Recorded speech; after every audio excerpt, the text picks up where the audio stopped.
4:46 నుండి.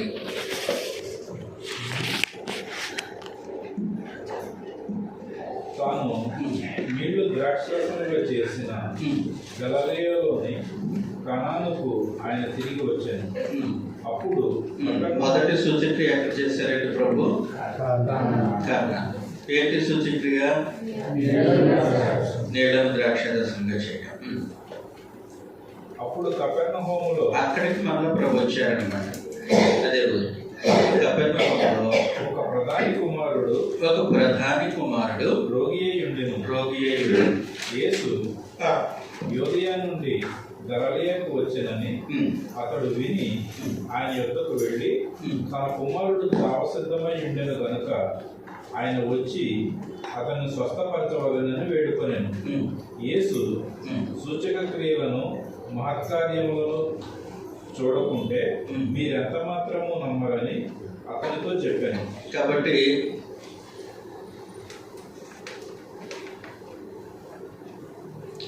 ప్రభువైన యేసు దేవుని కుమారుడని, లేదంటే దేవుడు మన పక్షంగా పరిపాలన చేయడానికి ఆయన ఏర్పాటు చేశారని మనుషులు విశ్వసించడానికి ప్రాముఖ్యమైనది ఆయన జరిగించినటువంటి భౌతికమైనటువంటి సూచక్రియ, లేదంటే ఆయన శిలువ మరణ. కానీ మనుషులు ఎలా తయారయ్యారంటే ఆ కాలంలో సూచక్రియలను బట్టి క్రీస్తు ప్రభువుని నమ్మటానికి మైండ్ సెట్ చేసుకున్నారు.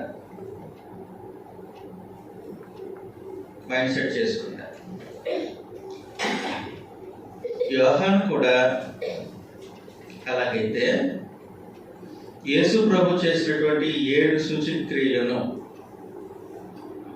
యోహాను తన సువార్తలో ప్రస్తావించి, యేసు దేవుని కుమారుడని మీరు నమ్మినట్లును, నమ్మి ఆయన నామమున జీవం పొందినట్లును ఈ సూచక్రియలు రాయబడ్డాయి అని అన్నాడు. అందులో 2వ సూచక్రియ ఇప్పుడు జరుగుతూ ఉంది. మొదటి సూచక్రియ కానాలో పెళ్లి విందులో జరిగింది. ప్రభు జరిగించాడు. నీళ్ళను ద్రాక్షరసంగా మార్చి Jesus is master over matter అని నిరూపించారు. మాస్టర్ ఓవర్ మ్యాటర్ అని అంటే పదార్థము పైన అధికారి ఎవరు? క్రీస్తు. ఆయన పదార్థం యొక్క స్వభావాన్ని మార్చగలరు. ఎవరండి? ప్రభువైన యేసు. పదార్థం యొక్క స్వభావం మార్చగలిగినటువంటి ప్రభువైన యేసు నీ స్వభావాన్ని కూడా మార్చగలరు. ఆయన ఎందుకు నమ్మికించడం ద్వారా నీ స్వభావాన్ని కూడా మార్చగలిగిన సంగతి మనం ఆలోచన చేస్తాం. ఇప్పుడు 2వ సూచక్రియ ప్రభువైన యేసు చేయబోతూ ఉన్నారు. 2వ సూచక్రియ ఏంటంటే అదే కపెర్నహూములో ఒక ప్రధాని ఉన్నాడు. ఆయన కుమారుడు రోగి అయి ఉన్నాడు. కాబట్టి ప్రధాని క్రీస్తు ప్రభు దగ్గరికి వచ్చి, నా కుమారుడిని చావునై ఉన్నాడు. చదవండి సార్. నా కుమారుడు తన చావ సిద్ధమై ఉండెను కనుక ఆయన వచ్చి అతన్ని స్వస్థపరచవలెనని వేడుకొనెను. కాబట్టి యేసు ప్రభు వచ్చి అతన్ని స్వస్థపరచాలని వేడుకున్నాడు. ప్రధాని వేడుకున్నాడు.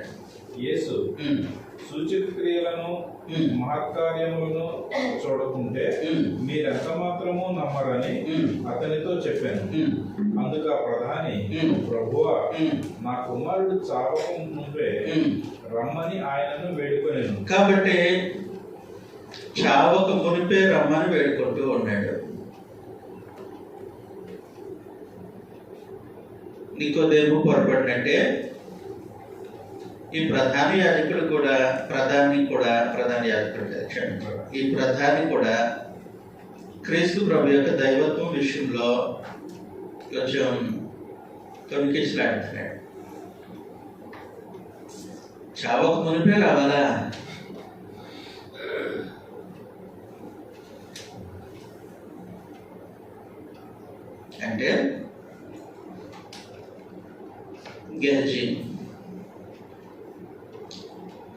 ఎలీషా శిష్యుడి గెహజీ.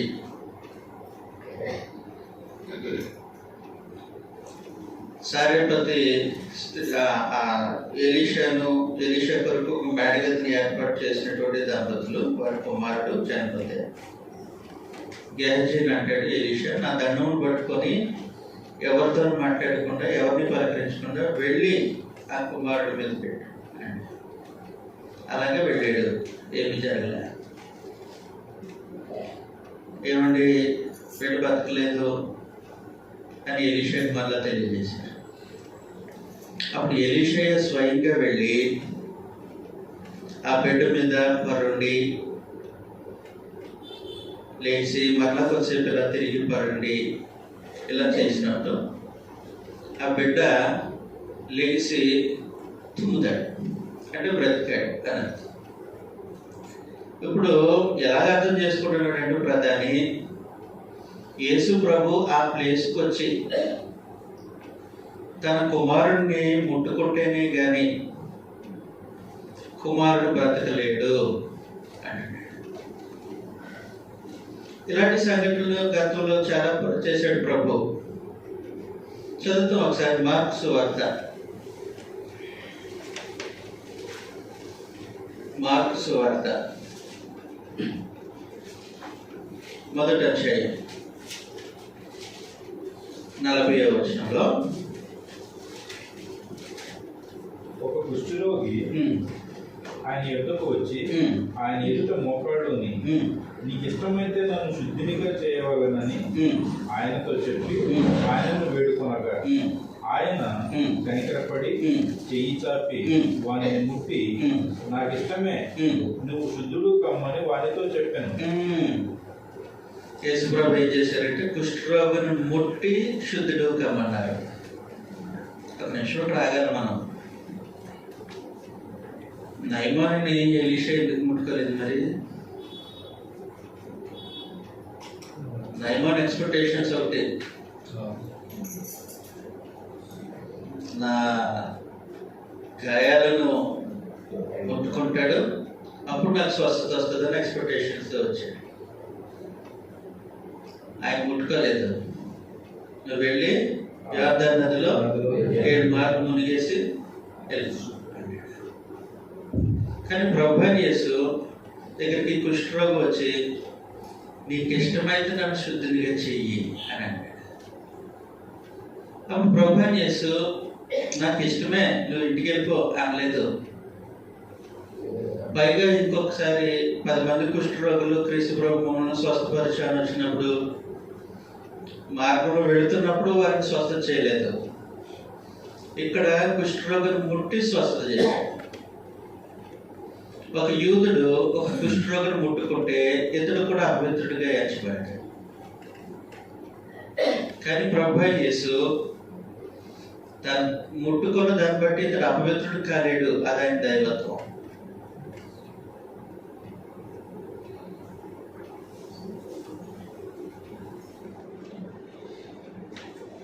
కేవలం నరమాత్రుడు అయ్యి ముట్టుకుంటే కుష్ఠరోగిని ముట్టిన కారణాన్ని ఇతడు అపవిత్రుడు అవుతారు. ఆయన నాకు ఇష్టమే అని ముట్టుకొని శుద్ధుడిగా చేశాడు. క్రీస్తు ప్రభు యొక్క దైవత్వం.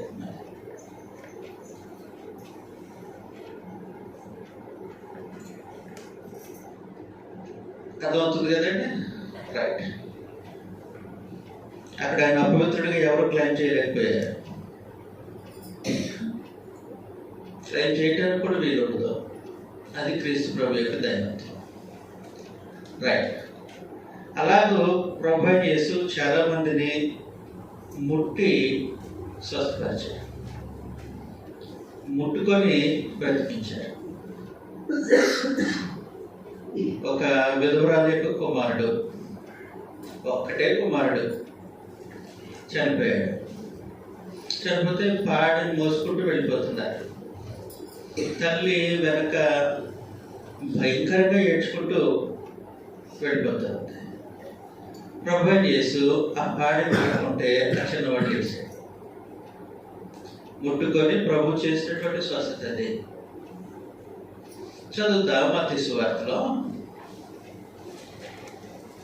మార్క్స్ వార్తలో కూడా ఉంటుంది. 5వ అధ్యాయం. మార్క్స్ వార్త 5వ అధ్యాయం 25వ వచనం చదవండి.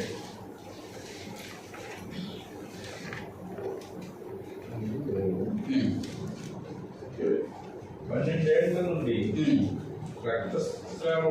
రక్తస్రావ రోగము కలిగిన ఒక స్త్రీ ఉండేది. ఆమె అనేక వైద్యుల చేత ఎన్నో దెబ్బలు పడి తనకు కలిగినదంతయు వ్యయం చేసుకుని ఎంత మాత్రమును ప్రయోజనము లేక మరింత సంకటపడేది. ఆమె యేసును గూర్చి విని, నేను ఆయన వస్త్రములు మాత్రము ముట్టిన బాగుపడేదని అనుకుని జనసమూహంలో ఆయన వెనుకకు వచ్చి ఆయన వస్త్రములు ముట్టెను. వెంటనే ఆమె రక్తధార కట్టిన కనుక తన శరీరంలోని ఆ బాధ నివారణ అయినదని గ్రహించుకునేను. వెంటనే యేసు తనలో నుండి ప్రభావం బయలు వెళ్ళానని తనలో తాను గ్రహించి జనసమూహము వైపు తిరిగి నా వస్త్రమును ముట్టినది ఎవరని అడగగా, నా సంగతి మనకు తెలుసు కదా. కాబట్టి క్రీస్తు ప్రభువును ముట్టడం ద్వారా, ఆయన వస్త్రాన్ని ముట్టడం ద్వారా స్వస్థత వచ్చింది. తర్వాత 32వ వచనంలో, ఆ కార్యము చేసిన ఆమెను కనుగొనవలెనని ఆయన చుట్టూ చూచెను. అప్పుడు ఆ స్త్రీ తనకు జరిగినది ఎరిగి భయపడి వణుకుచూ వచ్చి ఆయన ఎదుట సాగిలపడి తన సంగతి అంతయు ఆయనతో చెప్పాను. కాబట్టి అయిపోయింది. 35 నుంచి చదువుతాం. అసలు ప్రభు యేసు ఊరు వచ్చింది దేనికి? 35. ఆయన ఇంకనూ మాట్లాడుచుండగా జన సమాజ మందిరపు అధికారి, అక్కడ ఒక సమాజ మందిరం ఉంది ఆ ఊర్లో. ఆ సమాజ మందిరానికి ఒక అధికారి ఉన్నాడు. ఆమెకు ఒక కుమార్తె ఉన్నది. ఆమె 12 సంవత్సరాల వయసు. ఆమె చావటానికి సిద్ధంగా ఉంది.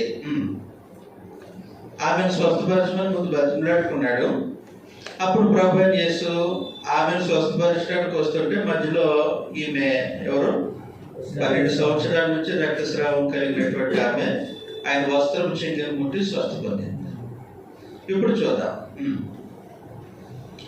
ఆయన ఇంకనూ మాట్లాడుచుండగా సమాజ మందిరపు అధిపతి ఇంటి నుండి కొందరు వచ్చి, నీ కుమార్తె చనిపోయినది, నీవిక బోధకుని శ్రమ పెట్టవలదని యేసు వారు చెప్పిన మాట లక్ష్య పెట్టక, భయపడకము, నమ్మిక మాత్రమే ఉంచుమని సమాజ మందిరపు అధికారితో చెప్పి, పేతురు, యాకోబు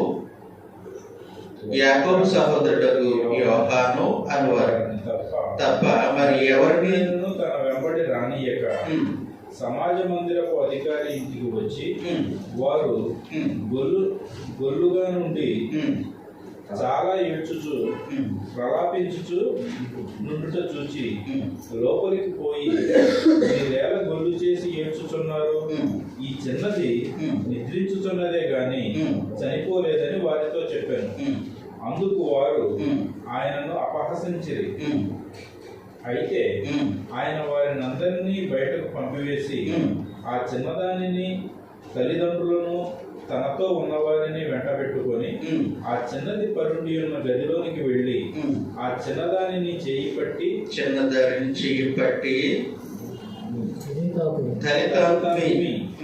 అని ఆమెతో చెప్పాను. ఆ మాటకు చిన్నదాన లెమ్మని నీతో చెప్పుచున్నానని అర్థము. వెంటనే ఆ చిన్నది లేచి నడవసాగాను. ఆమె 12 సంవత్సరముల ప్రాయం గలది. వెంటనే వారు బహుగా విస్మయం ఉందిరి. కాబట్టి ఆయన చెయ్యి పట్టుకుని ముట్టుకుంటే చనిపోయిన అమ్మాయి బతికింది. కుష్ఠరోగి స్వస్థత వచ్చింది. గుడ్డివాడి కళ్ళు కూడా తెరవబడ్డాయి. అలాంటి సంగతులు చూస్తుంటాడు బహుశా ఈయన. ఇప్పుడు మా ఇంటికి రావాలి, ఆయన చనిపోకముందే రావాలి, ఆయన చనిపోకముందు నువ్వు వస్తేనే ఆయన బ్రతుకుతాడు. ఇది ఆయన విశ్వాసం. అప్పుడు ప్రభు అన్నాడు, సూచన చూస్తేనే కానీ మీరు నమ్మరు అన్నప్పుడు, నా కుమారుడు స్థావసిద్ధంగా ఉన్నాడు కాబట్టి మీరు మా ఇంటికి వచ్చి నా కుమారుడు బ్రతికించాలి అని చెప్తున్నాడు. అప్పుడు ప్రభు యేసు అన్నటువంటి మాటను చూస్తాం మనం. యోహాను సువార్త 4వ అధ్యాయం 50వ వచనంలో నుండి యేసు యేసు నీవు వెళ్ళుము నీ కుమారుడు బ్రతికి ఉన్నాడని అతనితో చెప్పగా ఆ మనుషుడు యేసు తనతో చెప్పిన మాటను నమ్మి వెళ్ళిపోయాను. అతను ఇంకా వెళ్ళుచుండగా అతని దాసులు అతనికి ఎదురుగా వచ్చి అతని కుమారుడు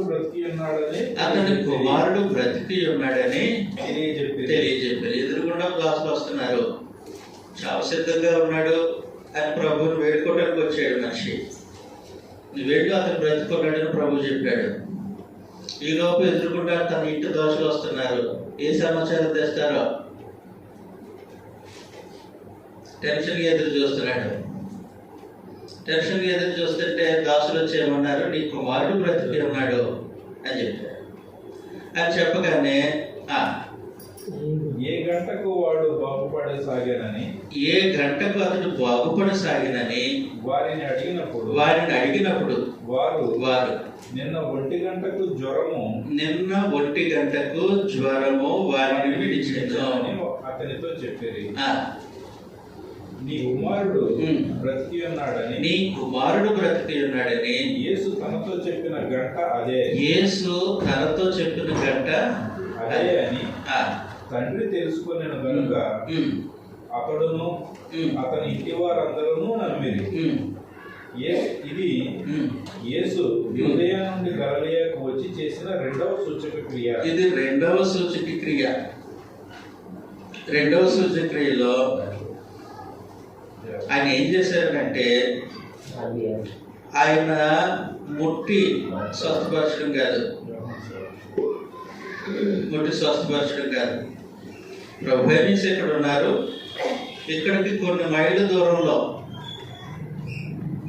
చాలా సిద్ధమైనటువంటి పిల్లడు ఉన్నాడు. ప్రభు ఇక్కడ సెలవిస్తే అక్కడ ఆయన స్వస్థత పొందాడు. ఈ సూచక్రియను యోహాను సువార్తలో రికార్డ్ చేసి ప్రభు యేసు మాస్టర్ ఓవర్ డిస్టెన్స్ అని అంటే ఆయన డిస్టెన్స్ అని ఏమంటారండి,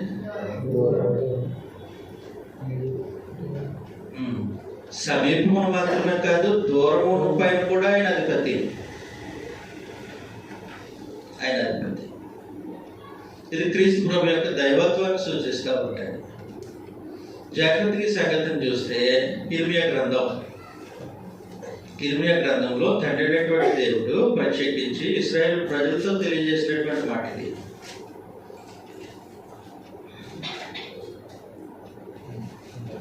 నేను కేవలం సమీపముగా ఉన్నవాడిని నాయనా, దూరముగా ఉన్నవాడిని కాదా?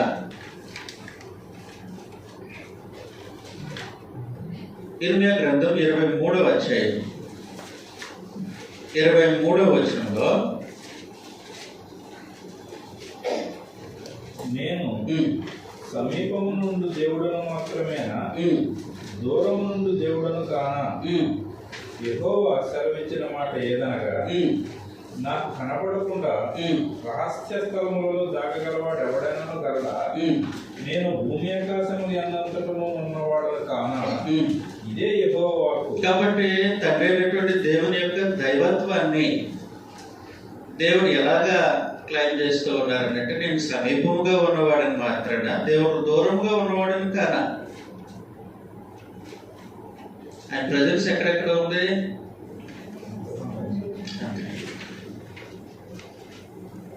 అది ఆయన దైవత్వపు అంతస్తు అయితే, ప్రభు యేసు కూడా ఆయన అలాంటి అంతస్తు కలిగిన వాడు. దేహంలో ఉన్న క్రీస్తు ప్రభు ఇలాంటి స్వభావం కలిగిన వాడు. కీర్తన గ్రంథం 139వ అధ్యాయం,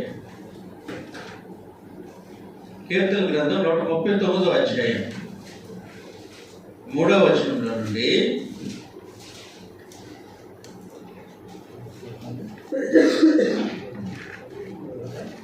నా నడకను నా పడకను నీవు పరిశీలన చేసి ఉన్నావు.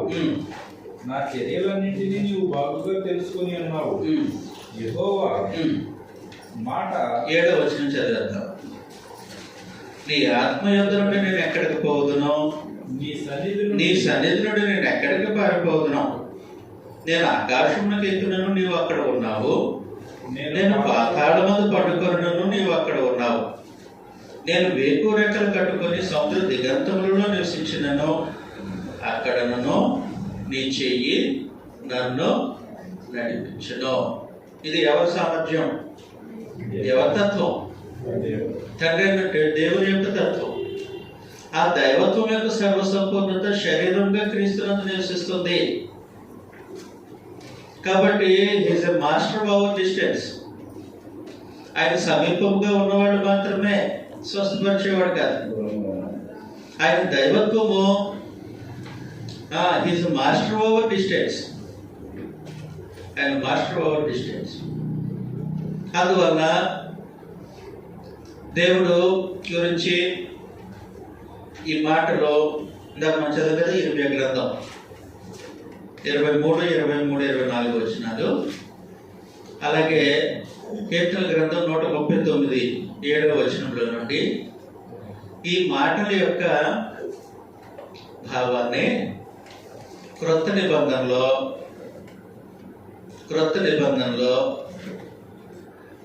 ప్రకటన గ్రంథంలో ఈ విధంగా వర్ణించాడు. చదువుతాం. ప్రకటన గ్రంథం 4వ అధ్యాయం.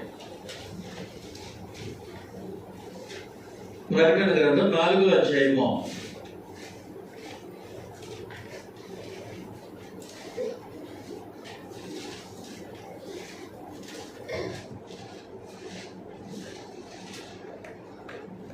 'తండ్రి దేవుని యొక్క ఔన్నత్యాన్ని అక్కడ తెలియజేస్తూ 4వ వచనంలో నుండి సింహాసనం చుట్టూ 24 సింహాసనములు ఉండెను.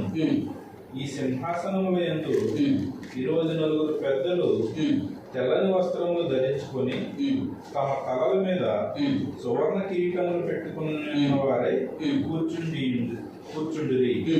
ఆ సింహాసనములో నుండి మెరుపులను, ధ్వనులను, ఉరుములను బయలుదేరుచున్నవి.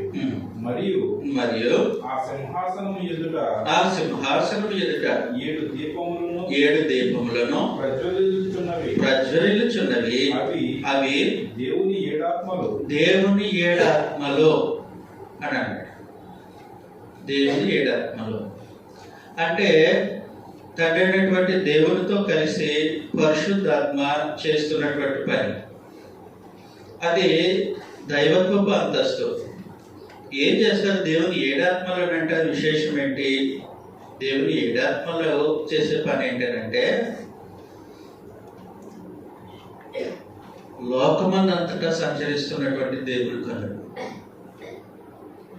5వ అధ్యాయం 7వ వచనంలో 6వ వచనం. మరియు సింహాసనమునకును ఆ 4 జీవులకును పెద్దలకును మధ్యను వధింపబడినట్లుండిన గొర్రెపిల్ల నిలిచి ఉండుట చూచి తిని. ఆ గొర్రెపిల్లకు 7 కొమ్ములను 7 కన్నులను నుండెను. ఆ కన్నులు భూమి ఎందంతటికి పంపబడిన దేవుని 7 ఆత్మలు.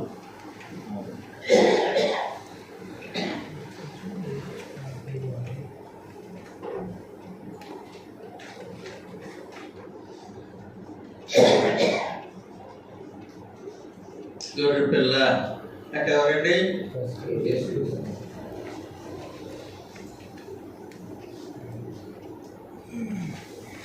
ప్రభు. ఈ గొర్రె పిల్లకి 7 కన్నులు ఉన్నాయి. 7 కన్నులు దేని సూచిస్తున్నాయి? నమ్మకం చూస్తున్నాయండి. ప్రకటన గ్రంథం 5వ అధ్యాయం చదవండి. 5వ అధ్యాయం 6వ వచనం. మరియు సింహాసనమును ఆ 4 జీవులకును పెద్దలకును మధ్యను వధింపబడినట్లుండిన గొర్రెపిల్ల నిలిచి ఉండుట చూచి తిని. ఆ గొర్రెపిల్లకు 7 కొమ్ములను 7 కన్నులను నుండెను. ఆ కన్నులు భూమి అందంతటికి పంపబడిన దేవుని 7 ఆత్మలు. ఆ 7 కన్నులు దేవుని 7 ఆత్మలు.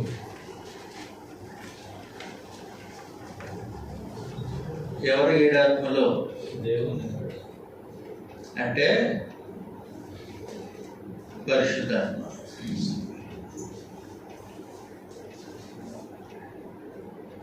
ఎక్కడెక్కడ తిరుగుతున్నాయి? భూమి అంతటా సంచరిస్తున్న 7. కాబట్టి ఆయన ఇక్కడ ఉండి అక్కడ ఏం జరుగుతుందో చూడకండి. అది ఎవరి సామర్థ్యం? తండ్రి దేవుని సామర్థ్యం. ఈ సామర్థ్యాన్ని వివరించారు కరెక్ట్. మరి ప్రభు ఏం చేస్తాం? ఆయన ఇక్కడ ఉన్నాడంటే ఇక్కడ సంగతులు తెలుస్తాయా?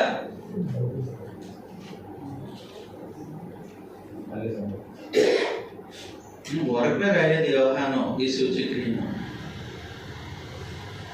మనం ఇక్కడ ఉన్నాం, అక్కడ సంగతులు తెలియవు. కానీ ప్రభు ఏం చేసి అలాంటి వాడు కాదు. ఆయన మనుషుల యొక్క హృదయాన్ని ఎరిగినవాడు, ఒక చోట నుండి సమస్తాన్ని చూడగలిగిన వాడు. ఆయన is a master over distance. సమీపమును మాత్రమే ఆయన అధిపతి కాదు, దూరంలో కూడా ఆయన అధిపతే. ఆయన కనబడకుండా దాగునే స్థలము ఉంటుందండి? లేదు.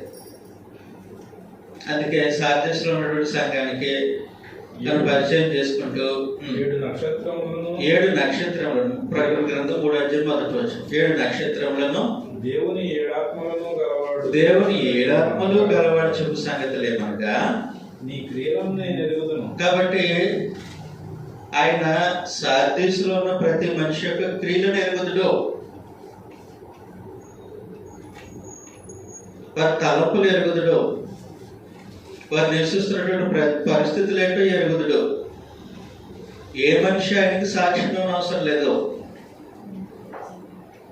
యోహాను సువార్త 2వ అధ్యాయం చివరి వచనంలో,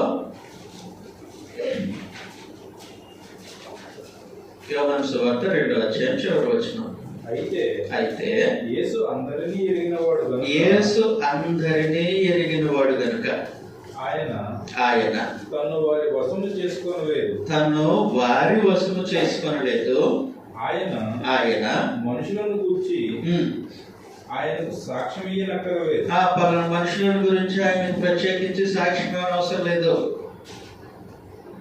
కారణం ఏమనంటే ఆయన ప్రతి మనుషుల కొరకు ఎరిగినవాడు, మనుషుల యొక్క ఆంతర్యాన్ని ఎరిగినవాడు. ఎలాగ తండ్రి అయినటువంటి దేవుడు మనుషుల యొక్క ఆంతర్యాన్ని ఎరిగినవాడు, ప్రభు యేసు కూడా మనుషుల యొక్క ఆంతర్యాన్ని ఎరిగినవాడు. ఎలాగైతే తండ్రి అయినటువంటి దేవుడు ఒకే సమయంలో అన్ని పరిస్థితులు చూడగలడో, ప్రభు యేసు కూడా ఒకే సమయంలో అన్ని పరిస్థితులు చూడగలడు. ప్రత్యేకించి ఆయన శరీరం ధరించుకుని భూమి మీద ఉన్నప్పుడు ఆయన కపెర్నహూములో అక్కడే ఉన్నాడు. అక్కడ ఉన్నాడంటే ఆ ప్రాంతానికి మాత్రమే చెందినవాడు కాదు. ఇక్కడ ఉండి దూరంగా ఉన్నటువంటి ప్రధాన కుమారుని కూడా ఆయన స్వస్థపరిచాడు. Is a master over distance అని అన్నాడు. అయితే మీకు ప్రశ్న, ఇది దేవుడు ఇశ్రాయేలుని అడిగినటువంటి ప్రశ్నే. నేను సమీపముగా ఉన్నవాడిని మాత్రమేనా, దూరముగా ఉన్నవాడిని కానా అన్నాడు. ఇప్పుడు యేసు ప్రభు మనకు దూరముగా ఉన్నవాడు మాత్రమేనా, సమీపముగా ఉన్నవాడు కాదా? ఎంత సమీపం చెప్పండి? ఎంత సమీపం? హృదయానికి దగ్గరగానా? ఎంత దగ్గర అండి?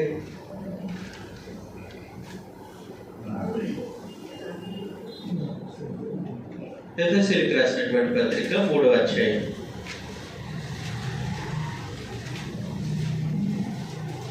ఎఫెసీయులకు రాసినటువంటి పత్రిక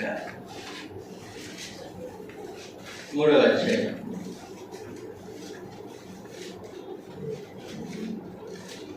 15వ వచనంలో నుండి, మీరు అంతరంగ పురుషుని యందు శక్తి కలిగి ఆయన ఆత్మ వలన బయలుపరచబడినట్లుగాను క్రీస్తు మీ హృదయములలో హృదయానికి సమీపంగానా హృదయంలోనా? క్రీస్తు మీ హృదయంలో విశ్వాసము ద్వారా నివసించినట్లుగాను అనే సంగతి. వాస్తవానికి ఆయన మరణించి సమాధి చేయబడి పునరుద్ధరుడై పరలోకానికి చేర్చబడ్డాడు. ఆయన దేవుని కుడిపార్శ్వన ఉన్నాడు. దేవుని కుడిపార్శ్వన ఉన్నటువంటి ప్రభు చేసే యొక్క ప్రభావము అక్కడికే ఉందా, మన హృదయం వరకు ఉంటుందా? Is master of our distance.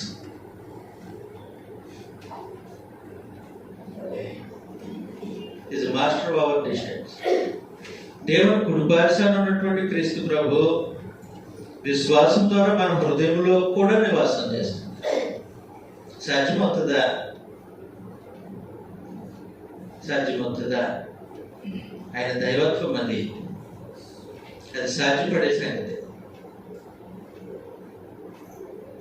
ఆయన దైవత్వం కాబట్టి సూచక క్రియ అని చెప్తూ ఉన్నప్పుడు దానికి ఒక ప్రత్యేకమైనటువంటి నిర్వచనం ఉంది. ఏంటి చెప్పండి చంద్రబాబు గారు? సూచక క్రియ అంటే అర్థం ఏంటి? కొన్ని విషయాన్ని సూచించు చెప్పే సంగతి. అసలు ఒరిజినల్ అక్కడ లేదు. ఒరిజినల్ ఇంకొకటి ఉంది. దానిని సూచించడానికి ముందుగా చెప్పబడినటువంటి సంగతి చేసినటువంటి దాన్ని సూచక క్రియ అని అంటారు. అర్థమవుతుంది కదా? అసలు ద్రాక్షరసంగా క్రీస్తు ప్రభు మార్చాడు. ఏం తెలియచేయడానికి, ఏం సూచించడానికి? ఆయన పదార్థం యొక్క స్వభావాన్ని మార్చగలడు. స్వభావాన్ని మార్చగలిగిన వాడు మనుషుల యొక్క స్వభావాన్ని కూడా మార్చగలడు. అది తర్వాత ఆయన దూరానికి కూడా ఆయన ప్రభు అయి ఉన్నాడు. సమీపానికి మాత్రమే కాదు, దూరానికి కూడా ఆయన ప్రభు అయి ఉన్నాడు. దూరానికి ప్రభు అయినటువంటి ఆయన, దేవుని కుడిపార్శ్వం నాశనమైనటువంటి ఆయన మన హృదయంలో కూడా విశ్వాసం ద్వారా నివాసం చేస్తారు. కాబట్టి ఇది దైవత్వం యొక్క అంతస్తు. మన హృదయంలో ఆయన విశ్వాసం ద్వారా నివాసం చేస్తాడు కాబట్టి మన కోసం ఇంకొక లైన్ చెప్పవసరం లేదు. ఆయనకి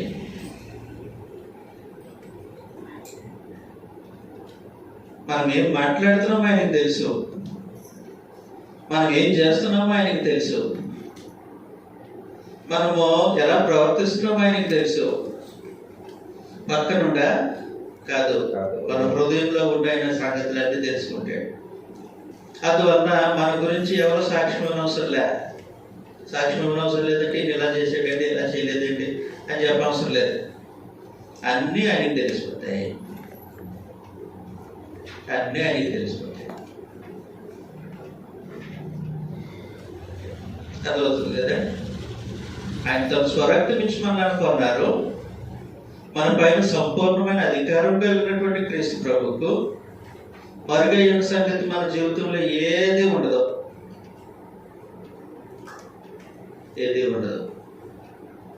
కాబట్టి ఆయన మాస్టర్ ఆఫ్ అవర్ డిస్టెన్స్. నా హృదయం ఆయనకి ఎంత దూరంగా ఉన్నా నా హృదయాన్ని ఈ సంగతి ఏంటో ఆయనకి తెలుసు. నా హృదయం ఎంత సమీపంగా ఉన్నా ఆయన సంగతి అని తెలుసు. అలాంటి దైవత్వపు అంతస్తు క్రీస్తు ప్రభుది. అలాంటి దైవత్వపు అంతస్తు క్రీస్తు ప్రభు. దీన్ని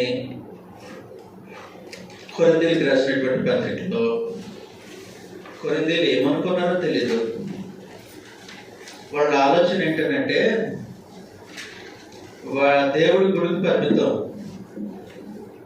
కాబట్టి మన ఇంటి వరకు రాడు. యేసు ప్రభు కూడా అంతే.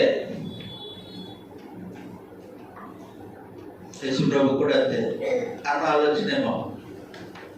అందువలన గుళ్ళో భక్తిగా ఉంటున్నారు, ఇంటికి వచ్చేసరికి యుక్తిగా ఉంటున్నారు, మార్కెట్కి వెళ్ళిన తర్వాత ఇంకా బుద్ధిహీనంగా ఉంటున్నారు. వాళ్ళ ఆలోచన ఏంటంటే మన హృదయంలో క్రీస్తుని ప్రభువుగా ప్రతిష్ఠించుకున్నప్పుడు, మనం క్రీస్తు ప్రభువు నమ్మినప్పుడు, మనం నమ్మినటువంటి క్రీస్తు ప్రభు ఒక ప్రాంతానికి కలుగుతాం.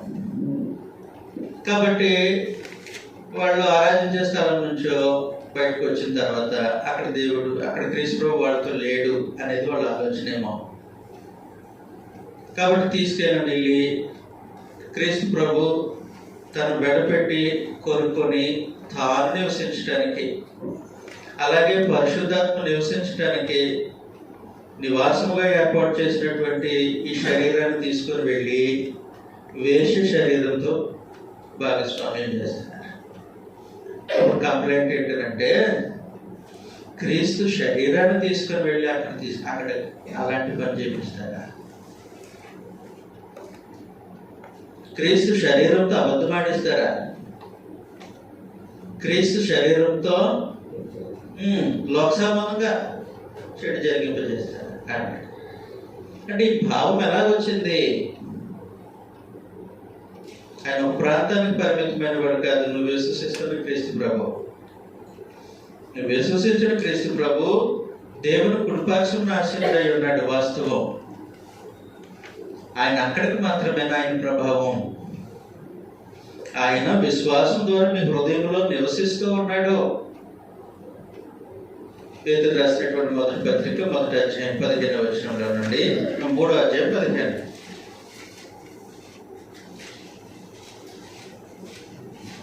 నిర్మలమైన మనస్సాక్షి కలిగిన వారై మీలో ఉన్న నిరీక్షణను గురించి మిమ్మల్ని భేదోడుగు ప్రతి వానికి సాత్వికంతోనూ భయంతోనూ సమాధానం చెప్పుటకు ఎల్లప్పుడూ సిద్ధముగా ఉండుడి. మీ హృదయముల యందు క్రీస్తును ప్రభువుగా ప్రతిష్ఠించుడి. క్రీస్తుని ప్రభువుగా ప్రతిష్ఠించుడి. అప్పుడు సరే, దేవుడు క్రీస్తును తన కుడిపార్శ్వంలో ప్రతిష్ఠించారు ప్రభువుగా. ఆయన అక్కడికి మాత్రమే పరిమితమైన వాడు కాడు.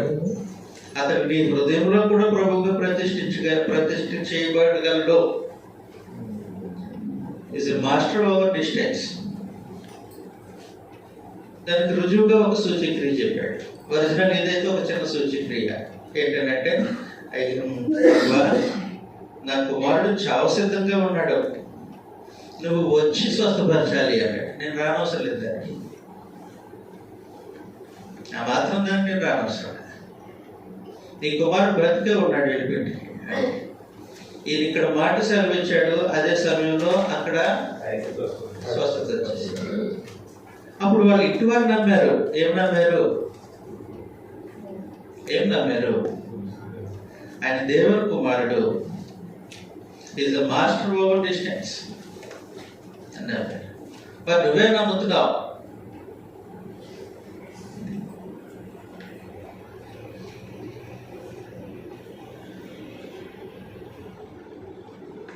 మనలను వెలపెట్టుకున్న క్రీస్తు ప్రభు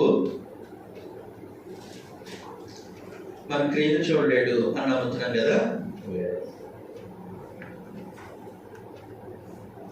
మనల్ని వెలపెట్టుకున్నటువంటి క్రీస్తు ప్రభు మన శరీరాన్ని ఆయన చూడలేడు.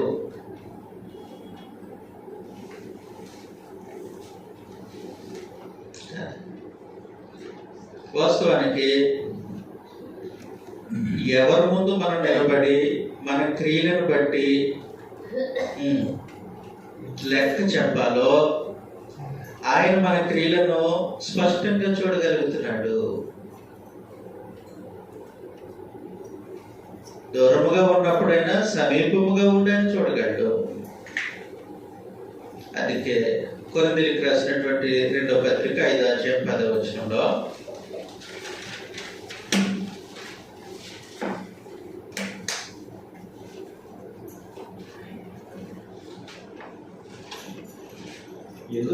ఎందుకనగా తాను జరిగించిన క్రియల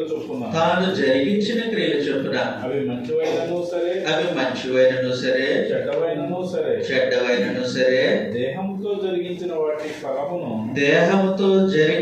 వాటి ఫలమును ప్రతివాడును పొందినట్లు మనమందరము క్రీస్తు న్యాయపీఠం ఎదుట క్రీస్తు న్యాయపీఠం ఎదుట ప్రత్యక్షం కావాలేనో అని చెప్పేసి. అందువల్ల మనం ఆ రోజు ఏం చేసాం దాని గురించి వేరే వాళ్ళు చెప్పనవసరం లేదు. అప్పుడు మన హృదయ స్థితి ఏంటో తెలుసు, మనం ఏం చేసామో తెలుసు. ఆయనకి మంచి చేసామో తెలుసు, చెడు చేసామో తెలుసు. అలాంటి ఆయన క్రీస్తు. కాబట్టి ఆయన మాస్టర్ పవర్ డిస్టెన్స్. మన హృదయంలో ఎవరికి సమీపంగా, అందరికీ సమీపంగా ఉన్నవాడే, దూరంగా ఉన్నవాడు మాత్రమే కాదు. ఆయన విశ్వాసం నుంచి ఇంటికి వెళ్ళిపోతున్నాం, నీతో పాటు ఇంటికి వచ్చేసాడు ఆయన. నీ హృదయంలో క్రీస్తు ప్రభువుగా ప్రతిష్ఠింపబడి ఇంటికి వచ్చేసాడు. నువ్వేం చేస్తున్నావు తెలిసి, ప్రత్యేకించి ఆయన కాలంలో లోకమందంతటా సంచారం చేస్తాడు. కాబట్టి ప్రతి చర్య, ప్రతి మాట, ప్రతి ఇది కూడా ఆయనకి రికార్డ్ అయిపోతుంది. అది కాదు, వ్యర్థంగా పలికిన ప్రతి మాటను కూర్చో దేవునికి లెక్క చెప్పాలి, క్రియలు లెక్క చెప్పాలి, మాటలు లెక్క చెప్పాలి, ప్రవర్తన లెక్క చెప్పాలి. కాబట్టి క్రీస్తు ప్రభు అలాంటి ఆయన. ఓకే, కాబట్టి రెండవ సూచక్రియ కపెర్నహూములో ప్రభు అయిన యేసు జరిగించినటువంటి సంగతిని మనం ఆలోచన చేసాం. దేవుని చిత్తమైతే మధ్యాహ్నం మరి కొనసాగించాలి. అలా